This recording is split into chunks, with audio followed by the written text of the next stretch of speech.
मरवान बिन मुआविया फ़ज़ारी ने बयान किया, उनसे हमीद तवील ने और उनसे अनस रज़ियल्लाहु अन्हु ने बयान किया कि रसूलुल्लाह सल्लल्लाहु अलैहि वसल्लम ने अपनी अज़वाज के पास 1 महीने तक न जाने की कसम खाई थी और एला के वाक़े से पहले 5 हिजरी में आप सल्लल्लाहु अलैहि वसल्लम के कदम मुबारक में मौच आ गई थी और आप अपने बाला खाना में क़याम पज़ीर हुए थे।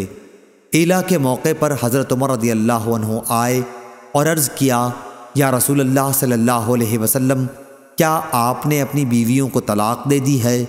आपने फरमाया कि नहीं, अलबत्ता 1 महीने के लिए उनके पास न जाने की कसम खा ली है।